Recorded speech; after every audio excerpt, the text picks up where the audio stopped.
오늘 주제는 그 십자가의 길, 부제로는 비아 돌로로사입니다. 여러분, 이 비아 돌로로사는 그 라틴어예요. 뭐 고난의 길, 슬픔의 길, 그런 의미를 갖고 있습니다. 세속화되는 이 시대에 이 십자가는 또 바른 방향과 그 목표를 제시해주는 길이기도 해요. 또 하나님 사역의 핵심이기도 하고, 이 십자가는 하나님의 경륜에 있어서 중심축 역할을 합니다. 그러니까 많은 종교인들이 진리를 잃어버리고 헤매는 이유는 십자가의 중심축에서 벗어났기 때문이에요. 우리는 그 예수 그리스도를 알기 위해 또 체험하기 원한다면 이 진리의 중심축인 십자가의 진리를 알려고 힘쓰고 노력해야 합니다. 그렇게 할 때 성령은 또 십자가를 통해 우리를 또 진리의 길로 또 계시해 주세요. 여러분, 십자가에는 핵심 코어가 있어요. 대속, 화목, 구원이라고 얘기할 수 있는데, 그러니까 이 골고다에서 예수님의 죽음은 대속을 위한 죽음이었잖아요.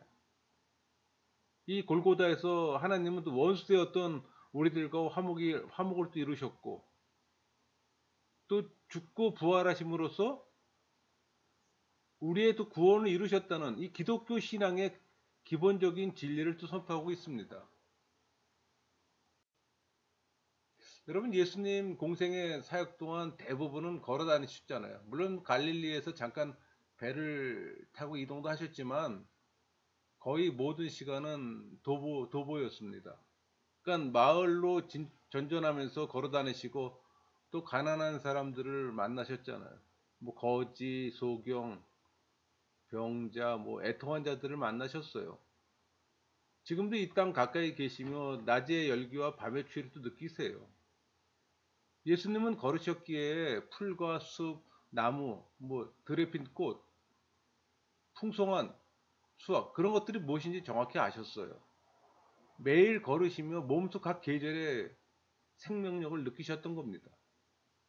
또 같이 걸을 때 동행하는 사람들의 말에 또 귀를 기울이시고 또 그들의 동료가 되어주시고 또 그들에게 말씀하셨어요.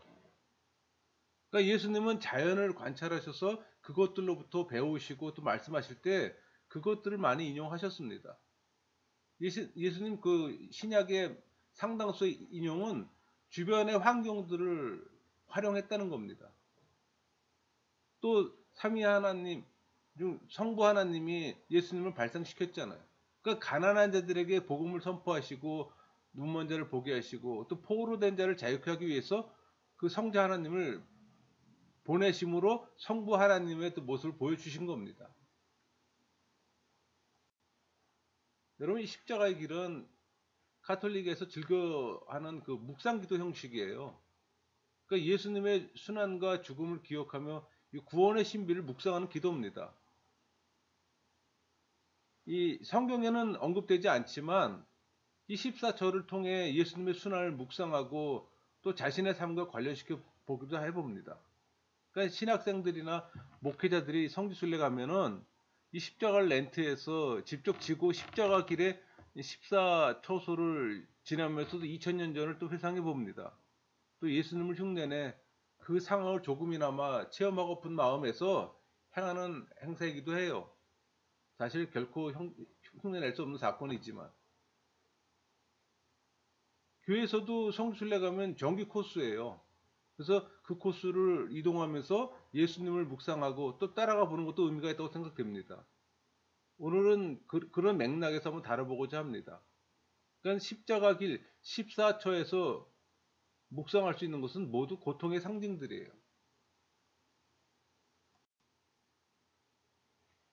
예수님 이 고난의 절정은 금요일입니다. 그러니까 십자가 고난 사건의 시작과 끝이 성금요일이잖아요.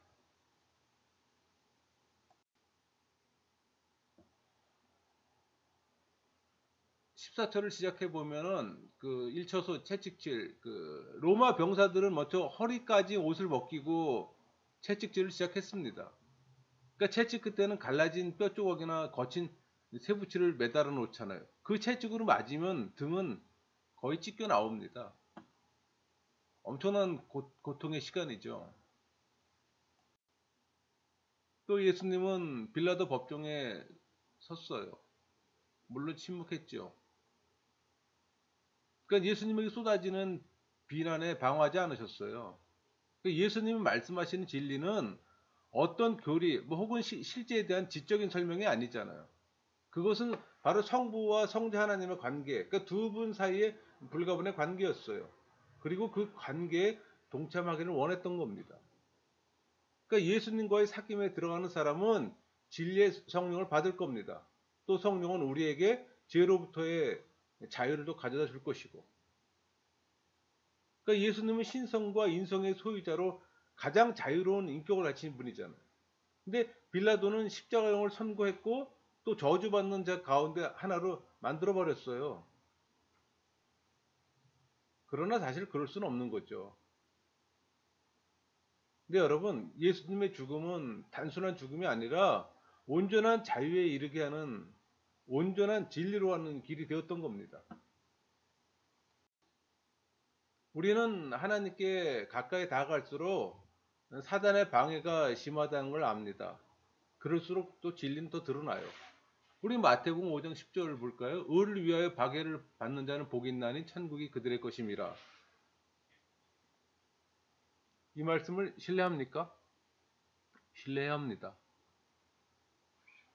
세상이 미워하는 자리에서, 세상의 권세들이 나를 무시하는 자리에서, 비웃음을 당하며 주변으로 밀려나는 그 자리에서, 정확히 그 자리에서 나는 세상과 고립된 지역에 갇혀있는 그 공동체의 이론임을 발견하게 됩니다.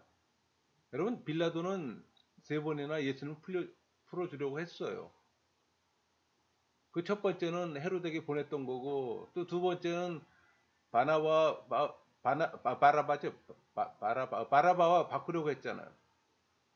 세 번째는 채찍질 해갖고서 많은 군중들로 하여금 불쌍히 여기게 하려고 했어요. 그러나 모든 시도가 다 실패됐잖아요. 결국 본디오 빌라도는 백성들이 두려워도 사형 선고를 했던 겁니다. 그러니까 빌라도는 예수님을 넘겨주어도 고통당하게 했어요. 또 예수님은 이 고통을 견디셨고, 이제 그분은 더 이상 아무 말씀도 하지 않으세요. 항변도 안 하시고 비난도 꾸짖지도 않으세요. 예수님은 이제 순환에 들어간 겁니다. 예수님 삶의 대부분이 순환이에요. 사람들도 세상 속에서 어려움을 겪을 겁니다. 그런데 우리 사람들은 그 이유를 몰라요. 모든 일의 원인을 알지를 못해요. 왜? 아무도 설명해 주지 않기 때문에. 그러니까 예수님은 이 십자가를 어깨에 질 때 장래 모든 세대의 고통이 자신을 누르는 것을 이미 느끼셨던 겁니다. 여러분, 우리는 무력감을 절감하잖아요. 저는 무슨 일이든 하고 싶습니다. 아니, 무슨 일이든 해야 합니다. 최소한 폭력, 억압, 착취에 대해 무슨 말인가를 해야 하는 거예요. 또 그것을 넘어서 눈에 보이는 이 고통을 경감시킬 수 있는 무슨 행동을 해야 하는 겁니다. 그러나 그보다 더 큰 힘든 과제가 있어요. 그것은 내 십자가를 지는 겁니다. 그것은 외로움과 고독의 십자가, 내가 경험하는 거절의 십자가, 그러니까 우울함과 내적인 고뇌의 십자가를 지는 거예요. 그러니까 예수님은 우리 모두를 위해 십자가를 지셨잖아요. 우리도 각자 자신의 십자가를 지고 그분을 따라야 합니다. 그리고 우리가 마음이 온유하고 겸손한 분으로부터 배우는 이 진정한 형제부터 발견해야 하는 겁니다. 이것이 바로 새로운 인류가 탄생할 수 있는 유일한 길이에요. 여러분, 예수님은 십자가를 쓰러지셨잖아요. 예수님은 강철 같은 의지로 고통을 견뎌낸 정복자, 영웅이 아니에요. 그분은 제자들에게 말씀하셨어요. 오늘 마태복음 18장 3절 이르시되 진실로 너에게 이르노니 너희가 돌이켜 어린 아이들 같이 되지 아니하면 결단코 천국에 들어가지 못하리라. 이렇게 말씀하셨어요. 그러니까 예수님은 고통의 십자가라는 무거운 지금을 지고 가다가 쓰러지는 무지한 어린아이 같습니다. 그분은 무력하고 약하고 아주 상처받기 쉬웠어요.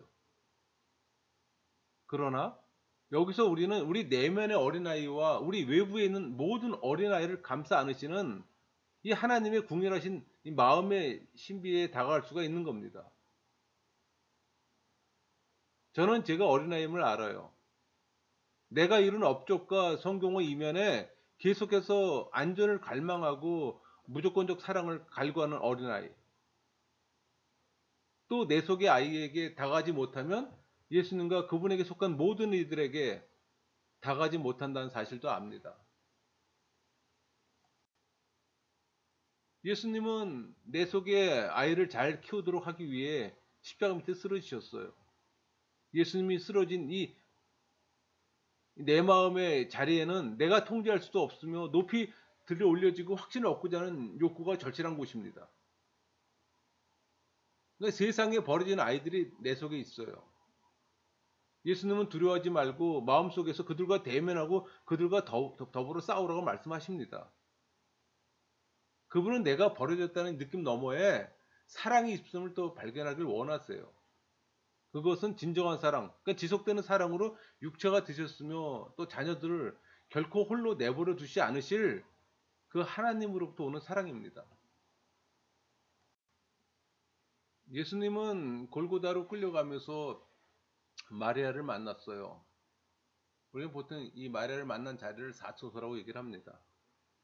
그러니까 마리아는 분노나 절망으로 인해 부르짖지 않았습니다. 병사들이 예수님을 때리지 못하도록 막으려 하지도 않았어요. 마리아는 그저 예수님의 눈을 바라보았고 이때가 예수님의 때임을 알았습니다. 이제 하나님의 구원 계획이 완성되는 그 때를 아는 가운데 그 예수님의 슬픔과 이 마리아의 슬픔이 하나가 된 겁니다. 마리아는 십자가 옆에 서 있어요. 그리고 아직도 거기 서서 고통에 대해 복수, 이 절망으로 대응하는 사람들의 눈을 또 바라봅니다. 마리아를 볼 때 이런 질문이 떠오릅니다. 고통 가운데 있을 때 용서할 수 있는가? 우리는 상처받고 배신당하고 버림받은 것 때문에 상처를 받아요. 또 자기 부인 때문에 상처를 받아요. 또 주변 사람들을 돕지 못하는 모습 때문에 또 상처를 받기도 하고 이 모든 걸로부터 또 도망가고 싶은 유혹도 있어요. 그러나 중요한 것은 예수님께 집중하는 겁니다. 슬픔이 상처받은 내 영혼과 타인의 영혼과 하나로 만들어줘요. 그러니까 고통 속에 하나 되는 신비의 소망이 또 담겨져 있음을 우리는 압니다. 여러분 십자가의 길은 고통당하는 인간의 영혼으로 가는 길이에요. 그것은 마리아가 경험하는 길이며 또 많은 마리아가 계속 경험하는 길이기도 합니다.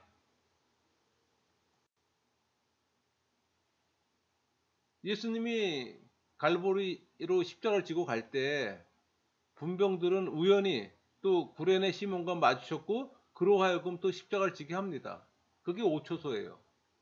그러니까 그것은 예수님 혼자 지기에는 너무 무거웠고 또 예수님은 갈보리까지 십자가를 지고 갈 수가 없었어요. 누군가의 도움이 필요했던 겁니다.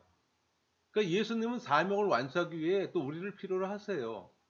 여러분 구원 사역은 하나님이 인간과 이루시는 사역입니다. 물론 하나님은 능력이 있으신 분이세요.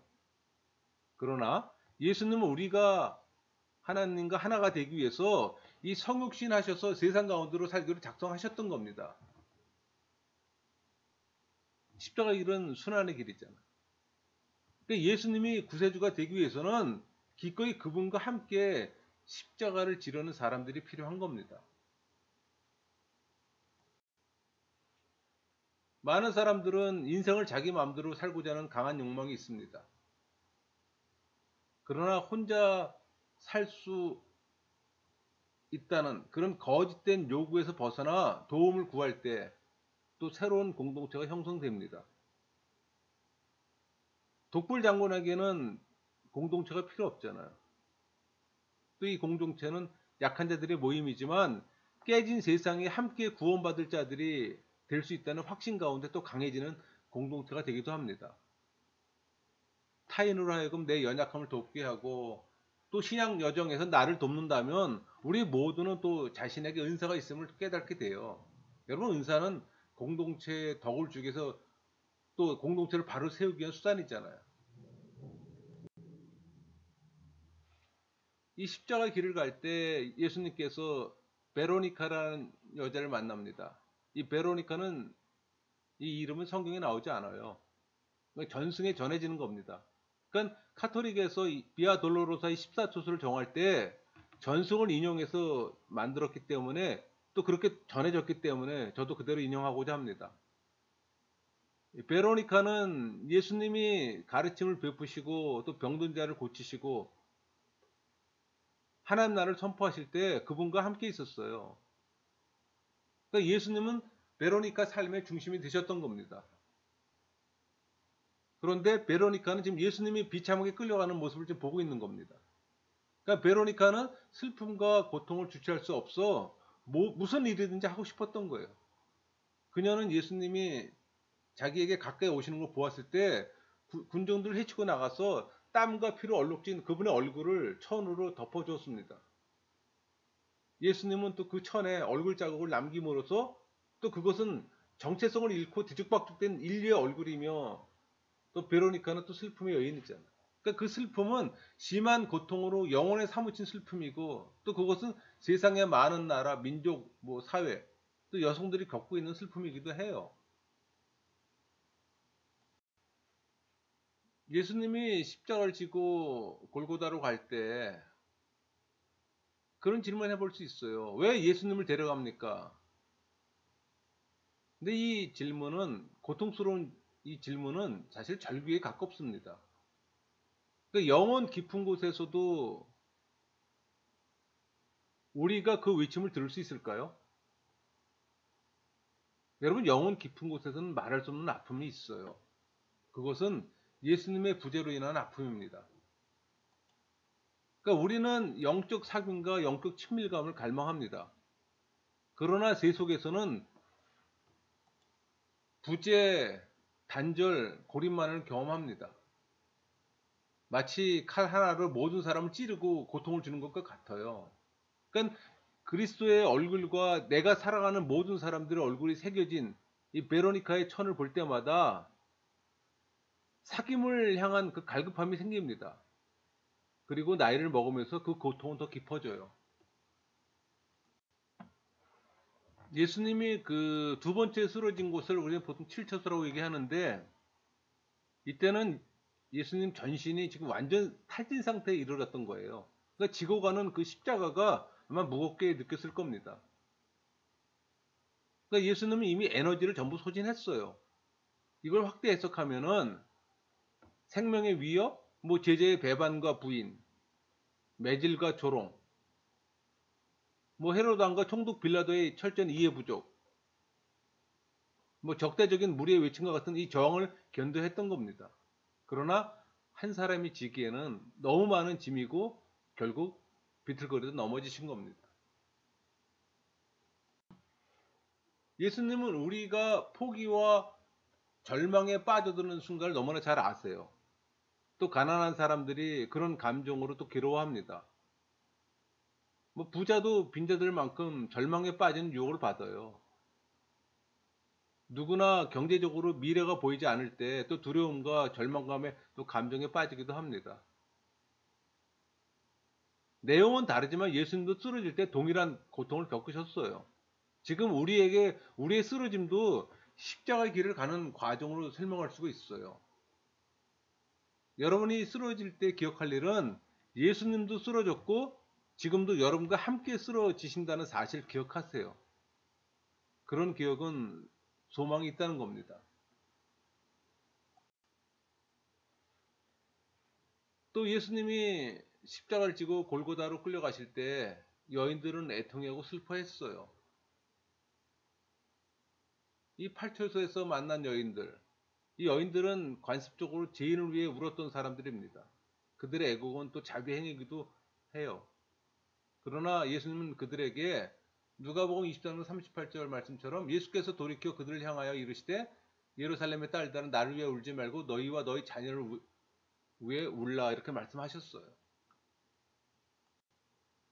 여러분, 눈물은 고통스러운 인간의 상황을 보여줍니다. 그러니까 눈물은 인간이 고통을 깨닫게 하는 거예요. 그러니까 눈물은 궁유를 또 유발하는 또 온화한 여건을 만들기도 합니다. 그래서 우리는 눈물을 통해 예수님의 마음을 또 읽을 수가 있어요. 함께 울 때 또 상대의 마음을 알게 되고, 그때 또 고통에 대한 또 진정한 반응이 뭔지 또 알게 됩니다.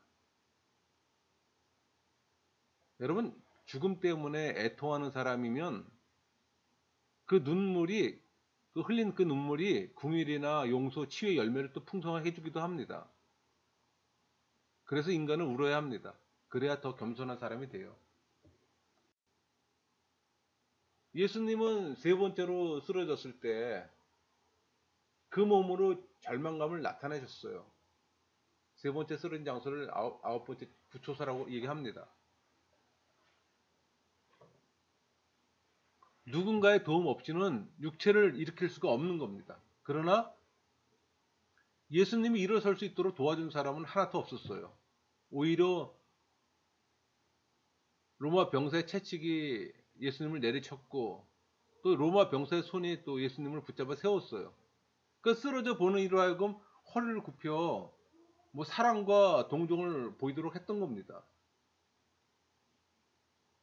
여러분, 만물을 창조하시고 고통당한 이를 어루만지시며 세상을 사랑하는 그 마음으로 예수님이 이 피조물의 손을 필요로 하는 인성을 가진 인간이 되셨던 겁니다.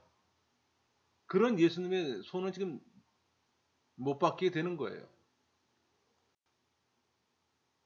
우리가 보는 하나님의 손은 세상을 섭리하는 손이 아니라 인간의 도움의 손길을 필요로 하는 그 무력한 손입니다.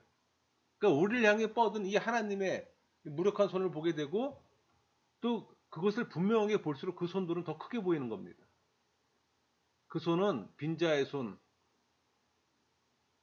고독자의 손, 뭐 아이들의 손, 환자의 손, 더 나아가 영적 미숙아의 손, 이 모든 손은 우리에게 다가와 손을 내밀어 주기를 또 기다리며 쓰러져 계신 또 예수님의 손이기도 해요.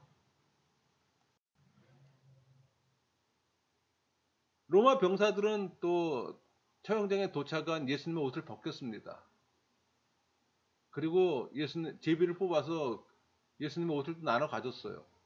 그 장소가 10초소가 되는 겁니다. 예수님에게는 이제 아무것도 남은 게 없어요. 예수님은 권세와 위엄을 상실한 채 연약한 상태로 지금 세상에 놓인 겁니다. 여기에 가장 놀라운 신비가 계시되어 있어요, 여러분. 그것은 예수님이 수치를 당함으로써 우리에게 성부 하나님의 영광을 계시하기로 작정하신 겁니다.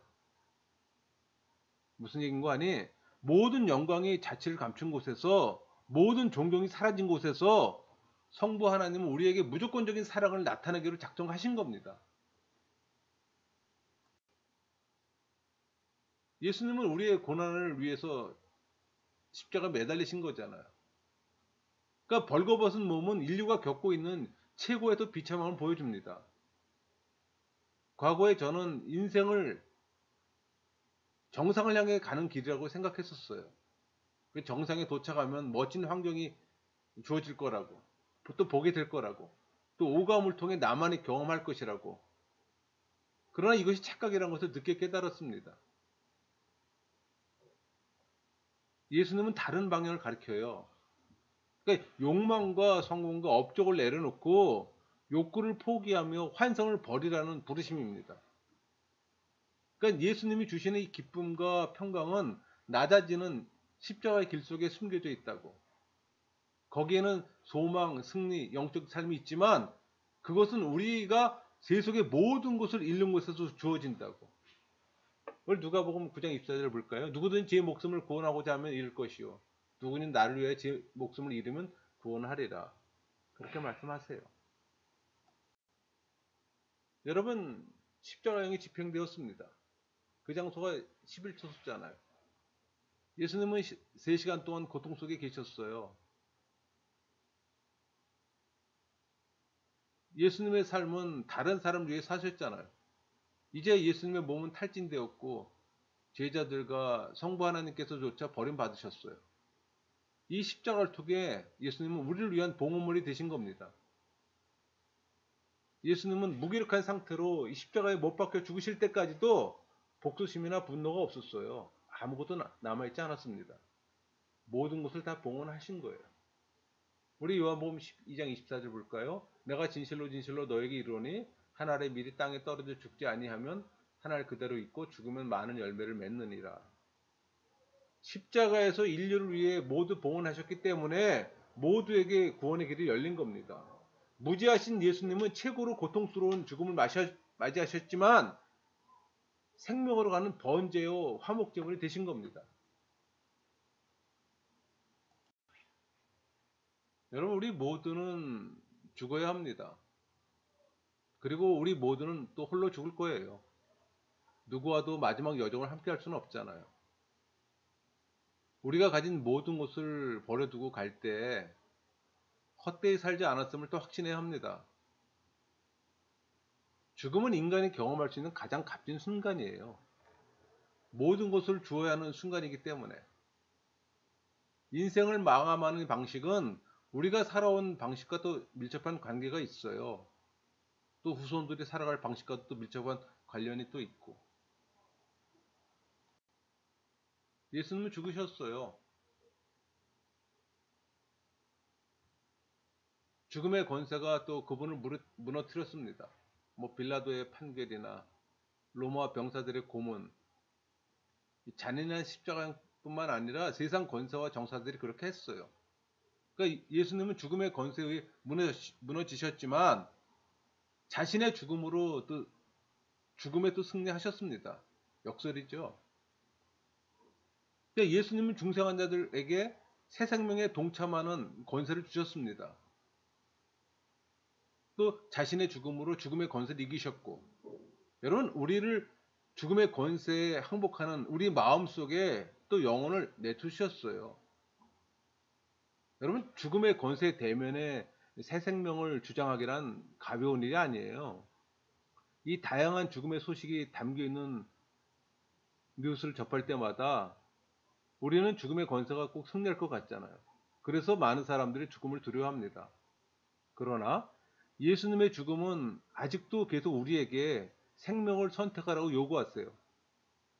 여러분, 우리의 삶을 향한 도전은 가장 사소한 것, 중요하지 않은 것조차 생명을 주는 쪽을 선택하라는 겁니다. 그래서 신앙인의 영혼에는 죽음의 힘을 저지하고 바른 방향을 선택할 수 있는 힘이 있어요. 총독 빌라도는 예수님의 죽음을 확인한 후에 그 시체를 아리마대 요셉에게 넘겨주었습니다.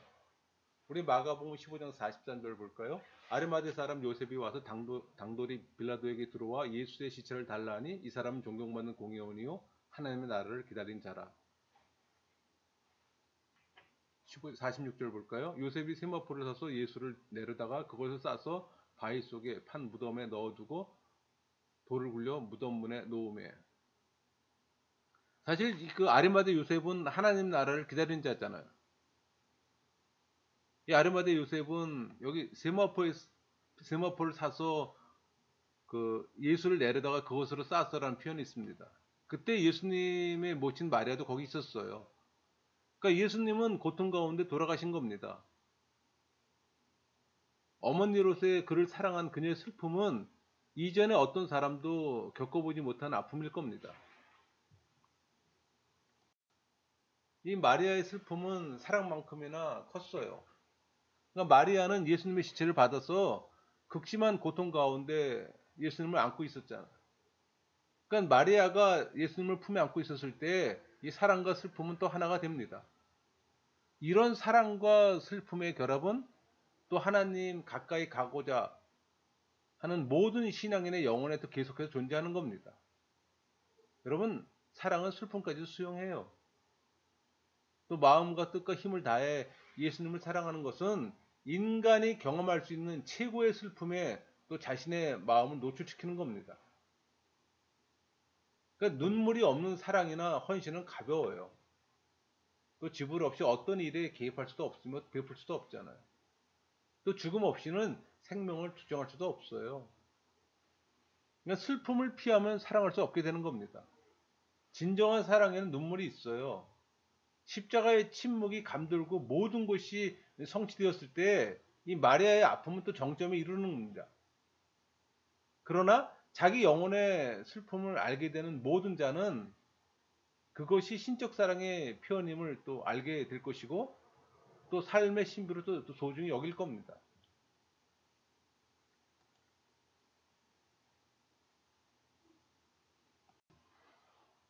여러분, 예수님의 무덤 주변에는 안식이 있어요. 그러니까 하나님은 창조사를 마치시고 일곱째 날을 쉬셨잖아요.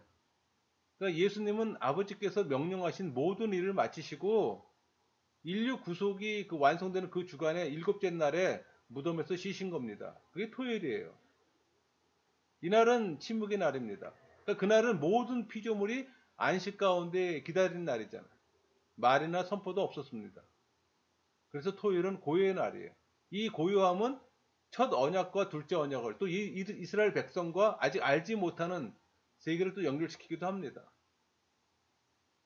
그리고 성령의 지배 아래 드리는 예배를 피의 희생과 떡과 포도주의 희생을 이 율법과 복음을 또 연결시키는 겁니다. 구약과 신약의 연결이에요.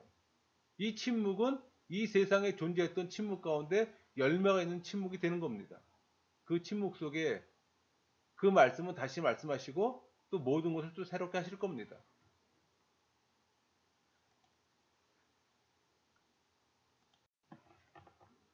여러분, 우리는 침묵 속에서 안식하시는 예수님에 대해 많은 것을 배워야 합니다.